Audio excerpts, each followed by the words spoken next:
tubijyemo neza turebe. Ibyishimo ni byinshi ku mukobwa wacu witwa Gihozo kubonana na Shalomo byari iby'agahebuzo, yari abitegereje cyane nk'uko twabibonye. Rero dise tubanguka reka tubicemo twihuta uko byagenze. Twaje kubona witwa Gihozo ubwo witwa Shalomo yari atarafungurwa, witwa Alice na Cedric bari bamaze kuva ku rukiko, ariko ibintu bitagenze neza nk'uko babitekerezaga.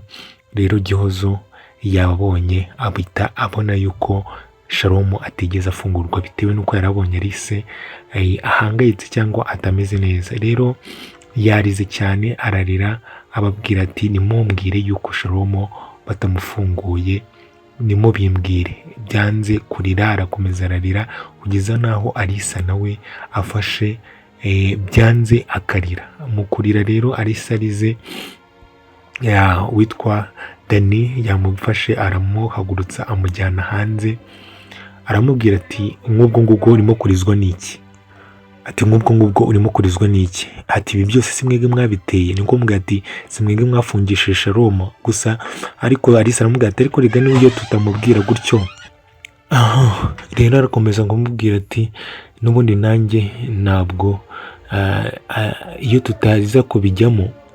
Dani akomeza kumubwira ati nyamara ibi byose nimwe mwabiteye. Ati rero uceceke uhambe muri roho, uceceke ureke gukomeza, ntabwo wagakwiye kuba ugenda ngo ujye kurira imbere ya Gihozo kandi ari mwe mwateye ibi bintu. Gusa Alice akomeza kwiregura amubwira yuko ibyo bintu n'ubundi iyo batabijyamo leta yari gukomeza gukurikirana Shalomo bigatuma n'ubundi bikomera kandi barashakaga kubyoroshya. Ako kanya rero papa Alice yaje asanga Alice arimo gusa nkaho arimo kurira, ariko bamubeshya yuko ari guta umutwe kubera yuko arimo gupanga ubukwe. Arangije arakomeza ajya muri salo, nabo bafite umwanzuro wo kugira reka tujye muri salo. Muri salo rero harimo Cedric arimo guhoza witwa Gihozo, arimo kumubwira ati ugomba kuba umuntu mukuru kandi wumure ko urubanza nirukongera gusubukurwa ndabizi neza yuko bazahita bafungura Shalomo ukongera ukamubona. Rero Gihozo yaje gutuza, noneho aratekana aratuza mu mutwe. Ako kanya papa Alice arinjira araza asuhuza Cedric na Alice na Dani barinjira.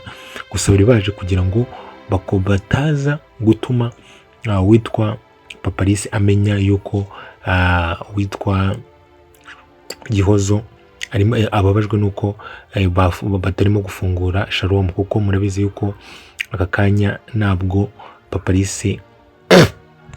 Alice akomeza kuba yamenye.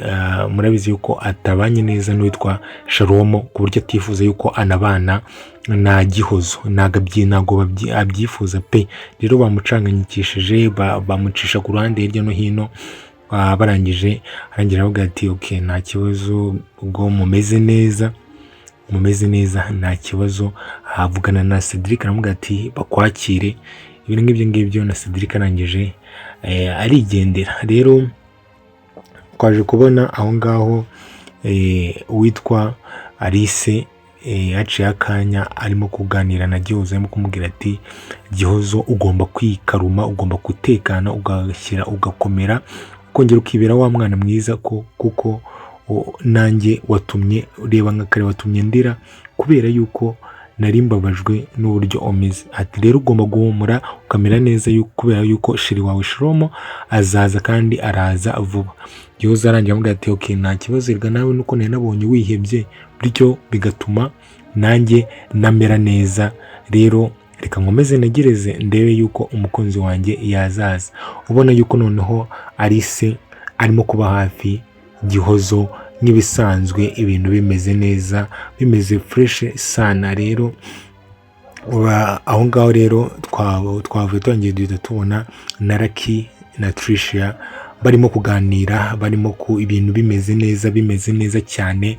Trisha arimo kubwira Lucky, arimo kumubwira ati rero ati rwose umbabariye yuko nitwaye neza ubwo n'igihe yamukatiraga, tumbabariye yuko nitwaye neza kandi uri umwana mwiza, uri umuhungu mwiza, ati kandi ndashimira yuko wakomeje ukankunda. Undi aramubwira ati humura nta kibazo. Ubwo ni Lucky ati ibi byose mbiterwa n'urukundo ngukunda, ati rero ndagukunda kandi ngukunda cyane, ati kandi nta n'ikintu na kimwe cyatandukanye nawe, ati kandi muribuka yuko Lucky n'ubushize yamubwiye ati reka dupange ubukwe. Lucky akunda Trisha urukundo ruhambaye rumeze neza cyane. Trisha nawe muri aka kanya noneho abirimo, bisa nkaho abirimo neza cyane, ubona yuko noneho urukundo rwabo hagati yabo ibintu bimeze neza cyane, ibintu biryoshye bimeze neza cyane cyane cyane cyane. Ako kanya rero twahise tuva aho ngaho, bahita batwereka hashize icyumweru, twahise tubona witwa Dani yinjira mu nzu, asanga witwa Gihozo mu nzu. Arangije Gihozo rero aramubaza ati ku rukiko byagenze bite, bisa nkaho Dani yaravuye ku rukiko. Undi aramubwira ati bisa nkaho nta kintu amubwiye. Gihozo atangiye kurira, ahita yikanga, ahita abona Sharomo, niko kuza rero aramuhobera.